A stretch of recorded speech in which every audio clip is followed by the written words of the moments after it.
Hi everybody, welcome to episode 2 of Tease Up. I'm Gary, not Indiana. Last episode was about what the predictions would be for the Eastern Conference standings. And just before the new season starts, we're going to look at what the West might look like. This is regular season. I'm not predicting who will win the NBA Finals. So before I get any angry fans coming on saying, like for example, the Lakers should be top, this is how I think teams will play for the regular season. The top two finish then in the West. I'm going with the Utah Jazz in first place and the Phoenix Suns in a repeat of last year in second place. The Jazz I see as a team that are kings of the regular season, essentially. I thought they made a really nice add in Rudy Gay. I think they've got when you add him and Eric Pascal to Jordan Clarkson, depending how they line up, that's potentially a strong bench if that's how they settle during the season. The big X factor for me is Mike Conley. He has to stay fit, but he also has to be there for the playoffs. Again, as age goes with these players, when you're going into the 82 game season, etc., that could have an impact. I really hope it doesn't, because I like Mike Conley. He's been a really solid player in this league. Question really as well is how will Rudy Gobert perform this season? He's going for another Defensive Player of the Year award. Was he found out last year, or will Gobert just do what Gobert does, and that is dominate the paint, get the stats, and be the Defensive Player of the Year? So we'll see. But I see the Jazz pushing the Suns out again and finishing top. In second, then I've got Phoenix. They got a taste of it last year. Chris Paul came ever so close to that title that a lot of people are willing him to get. They are no longer now, though, the surprise package.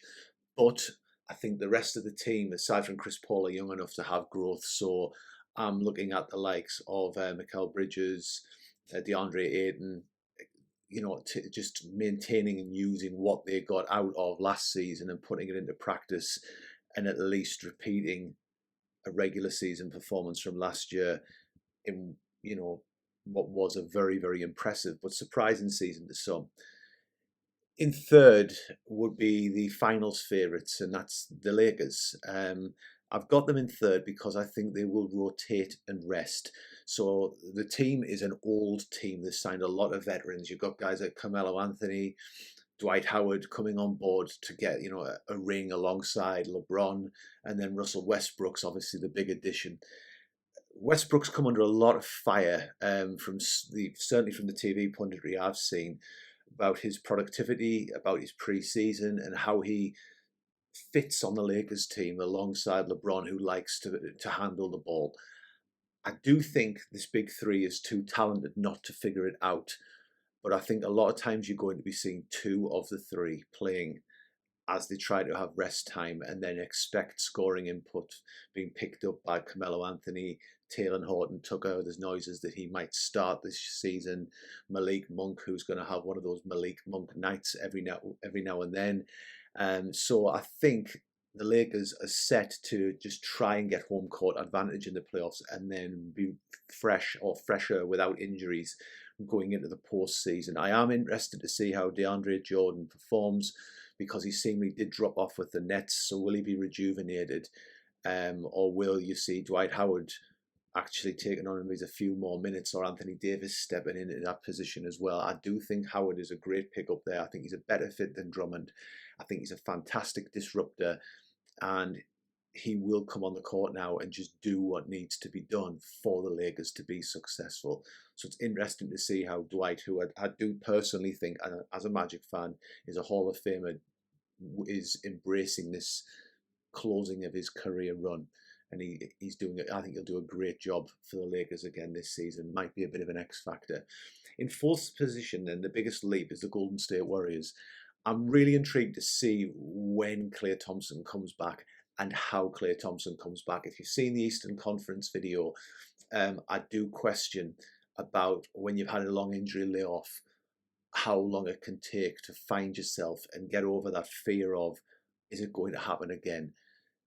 Klay Thompson is what turns Golden State from being a middle of the pack to even being, or borderline playoff to being actually a contender.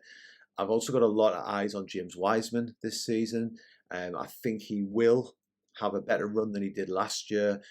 His college career, if you followed it, was a little bit of a fiasco. So he did come in a little bit less experienced than you would hope. But I think if Thompson can come in, if Wiseman can get healthy, and then you add in Jordan Poole, who seems to be breaking out. You've got the return of Andre Iguodala. You've got Otto Porter Jr. If he can get fit and stay fit, is a low key, really good signing.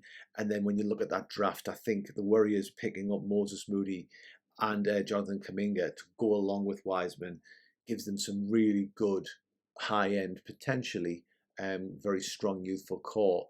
So they can maybe even be looking at, like what will happen in life after Steph. Maybe it won't just be a page one rewrite when that time comes. But I see the Warriors, if Klay Thompson can come in at 70 or 80% fit by the time the playoffs are there, being at the upper end of the West, being around about the 4th or 5th seed, and if Klay Thompson's fit and Curry's doing what Curry does, they are a big threat. They are a big threat in the West.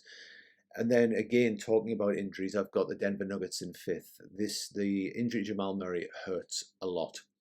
I expect Jokic to really have seriously big stat lines, especially if Murray comes back. Not that he doesn't do that anyway, but even more so than we saw. And I'm expecting Michael Porter Jr. to maybe have that breakout. I've seen some talk in Twitter circles about, is this Aaron Gordon's year? As a Magic fan, I'm going to say no.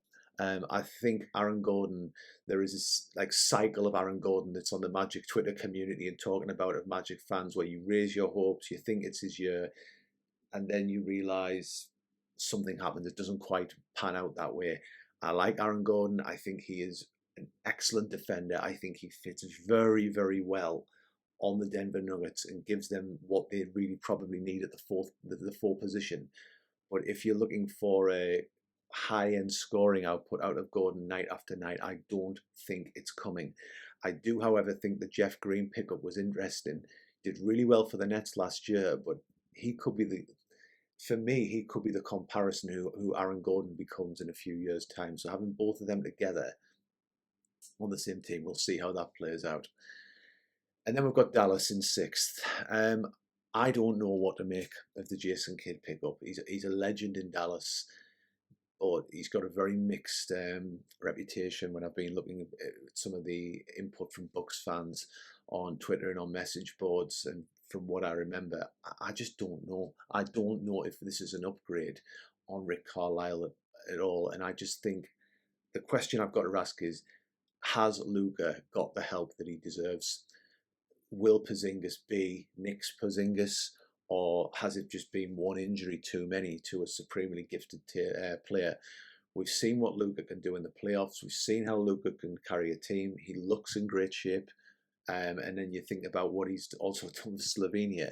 Luka can lift a team into the playoffs by just being Luka. But the question is, does he have enough help? And does he have a coaching upgrade from what he had last year? And it's two huge question marks around Dallas, who have a guy who could be the MVP. 7th place, again, discussing injuries. Questions, I've got the LA Clippers. And my questions are, when does Kawhi Leonard return? And how healthy can Kawhi be when he returns? If the Clips go a lot higher than 7th. So if we're talking about the Clippers in 3rd, 4th, then I think Paul George has got to be spoken about in the MVP race. It is really, unless we hear different on Kawhi, the keys are in Paul George's hand. And really, when that happened in the playoffs, Paul George was supreme when Kawhi went down. Ty Lue has proven himself now to be a high-end coach. I thought he was fantastic. He silenced a lot of doubters in the playoffs. But it's going to be this season, until Kawhi comes back, and then how he comes back, Paul George, and then a different player stepping out of the phone booth each night to be Superman alongside him. And, some nights it'll be Ibaka, some nights it's going to be Jackson, some nights Kennard, sometimes Mann. We'll just see. But I think there's a lot more questions than answers with the Clippers at the moment. But I will say, I think they did well in the draft, and it'll be exciting to see how their rookies go as well, because they might get a little bit more playing time than you might have thought with the Kawhi situation. In 8th and 9th, I had the similar problems in the East, and I was going between Memphis and Portland. I've got a lot of time for the Portland Trailblazers. I love Dame Lillard, but I think Memphis are the team that will seal the 8th seed here. Ja Morant is rightly being talked about. He is a surging player, a bit like a LaMelo Ball here in the UK. It is very hard to get a Ja Morant jersey, and I think what swung it for me is Jaren Jackson Jr. coming back. Again, there'll be questions around his health. Jaren Jackson Jr.'s health, if you want to put it into like a window, as a Magic fan, the questions are, will Jonathan Isaac ever be healthy? Jaren Jackson Jr. has a similar injury background, if not worse, than Jonathan Isaac. So it's going to be that question around him for how the Grizzlies push on from here. But he could mesh really well with Steven Adams. And they did bring in Zaire Williams. I think that might be a better pick than was originally thought by some experts anyway. So I've got the Grizzlies in at 8, and I've got the Blazers in at 9. And I just don't feel as though the Blazers are making significant on-court steps. And then the question mark really then goes to, that's on Chauncey Billups and how good he can be as a coach, as the difference maker. The Blazers, I want them to do well. I like Lillard. I like Portland historically as a team. But there's that question mark there of, have they really improved and how do they get better? And I wonder if this is the season when, if it's in doubt and if Portland aren't doing well, will they look to cash in and see what CJ McCollum's worth, because they will not want to give up on Dame Lillard. If Billups can equal last season in terms of the regular season, I think he's done a very, very good job. But I just feel as though Portland are a team that's a little bit stagnant with personnel, and it's finding that move. Is it out there? Is there a move out there that can keep Portland relevant or push them up a notch in the West? And I just don't think it's happened yet. So there's a lot of, if it does happen, Chauncey Billups has done a very good job. 10th place then, and this might raise a few eyebrows. I've got Minnesota. This is not a team that should be missing the play-in. Looking, if the personnel are healthy, when you're looking at Towns, Edwards, Russell, Jaden McDaniels, Malik Beasley, Pat Beverly, that is not a team that should be missing the play-in. I just feel as though they're on the up. I think Edwards and Towns together could be a potent 1-2 punch if they can stay healthy as a team. And when the Wolves had their big three last season towards the end, they started to look as though they were improving. I do feel as though they are one player away from being like a lock to get in the top 8 in the West, but it's how do they get that player? It's a bit like the Trailblazers. How do they do it? Because there's been talk about they want Ben Simmons, but I can't see them getting Ben Simmons without giving up quite a lot, especially to Daryl Morey. But they are that defensive 4, I would say, away from being very, very good. Aaron Gordon, actually, who was talked about as possibly going to Minnesota before he went to Denver, would have been a very good fit on this team. So I think they could be a surprise. I've then got Sacramento, and I was going between Sacramento and Minnesota. And Sacramento, really, they've got a brilliant guard rotation. Fox, Halliburton, Hield, Mitchell. They're then looking for who steps up in the front court. The pressure really is on for this squad, I think, to start getting into the playoffs or the play-ins. But are the parts right? What's there? Maybe's this is Buddy Hield's final season in Sacramento, a bit like Portland. If things aren't clicking and going right, I can see a trade happening. It's somewhere down the line for the Kings. And then got the New Orleans Pelicans. And the reason I've got them in 12th is I just feel as though the mood music in New Orleans just isn't right. Okay, the sounds that are coming out of there just don't resonate well for me. It's alarm bells. It seems to have been a disjointed soap opera of a preseason as an outsider. The injury to Zion, he's going to be massively missed. Any team would miss Zion. And then that, to me, you'd be looking at, will that hamper the start that they have, and then will they be playing catch up from then? I feel that Valanciunas is a better fit than Adams and was a good pickup, but I do also feel the loss of Lonzo Ball could be quite costly. Um, One tip, if you're playing fantasy basketball, I would probably invest in Brandon Ingram, because he's going to have to post some serious stats, which he is capable of, for the Pelicans to remain with a shot at the play-in in the playoffs. Let's hope Zion is not seriously injured. And then it gets funny, and this might raise a few eyebrows, but I've got Houston in at 13th, ahead of San Antonio and Oklahoma. Do I expect Houston to be good? No. A young backcourt could and should be a huge red flag, but they will be exciting. I feel as though they've stockpiled young talent quickly. I think Kevin Porter Jr. could have the breakout season. I think he could be in it with a sniff at the most improved player candidate. Christian Wood gives them a legit build-around piece in the front court, and I just think Houston had the best draft out of every team. Whoever slipped, whether it was Cade Cunningham or Jalen Green, it was never, as I said in the Detroit piece in the Eastern Conference, it was never going to be Cade Cunningham. Jalen Green was going to slide to them. So they've got their star power straight away. He should lead all the rookies in scoring. Garuba, highly touted, but I think the real steal of this was Alperen Sengun. He's drawn comparisons of, will he be a Nikola Vucevic light? I think this guy, I really wanted Orlando to get Sengun, if I'm being honest. And he was a guy who I think could have done a job for a lot of teams in the mid to late lottery. For Houston to come out of the draft with him, I think was a steal.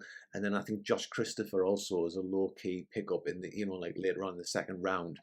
Houston did really, really well, and I think they'll just have enough to edge past San Antonio Spurs, who I've got in 14th. Look, Greg Popovich is arguably the best coach of recent times for me. Arguably, you could put him, you could say Phil Jackson. But this feels as though San Antonio are entering into the beginning of, let's see what we have. And maybe a rebuild is here. Obviously, LaMarcus Aldridge is gone, DeMar DeRozan's gone. And I feel as though San Antonio may have that step off where they don't make the playoffs, and they start to evaluate the young talent and who they're going to keep and who they're going to move going forward. Likes of Keldon Johnson, DeJounte Murray, Devin Vassell. It's interesting, but I think when you stack that up against what else is out there in the West, it's a big ask for San Antonio to make the playoffs, and B, on paper, when I know the game's not played on paper, is it better than what Houston have? I'm not 100% sure. And then last, probably no surprises, I've got the Oklahoma Thunder, who I feel as though are in a very similar place to the Orlando Magic. Oklahoma have done a better job of stockpiling draft picks. They seem to own half of the draft picks for the next 30 or 40 years in the league. They have a real pearl in Shai Gilgeous-Alexander. Again, fantasy basketball-wise, he's somebody who you should maybe be looking at. And then Poku, he's going to get attention. Is he a building block? Is he a defensive liability? We will see. And Lou Dort, who I think is going to carve out a living as a very good starting quality player, which he already is in the NBA. So they've got three possible blocks there. A friend of mine's an Oklahoma City fan. We watched the draft together, raised eyebrows when Giddey was picked, but it's been a really promising preseason for him. So Josh Giddey, you can add into that mix. I think he will be exciting. And I think really it's Oklahoma fans, they will want to see progress. They deserve the right to be entertained. They deserve the right to have hope. But I do think in the back of my mind, if looking at it as an Orlando fan, I'm already thinking about, could I be thinking about who's going to be best, Banchero, Hardy, Holmgren in the next draft? And I'm wondering if Oklahoma City will be thinking quite similar thoughts. Let me know, Thunder fans. So good luck to all teams. I think it's shaping up to be a really interesting season. I'm really looking forward to seeing it. Probably some really late nights here in the UK watching the Magic. I hope that, first of all, really that it's a healthy season. The world's gone through enough with this COVID pandemic. Some really good basketball players as well have had, major serious injuries happening. I really want all of them to come back healthy, and we'll just see will the best team win. So good luck and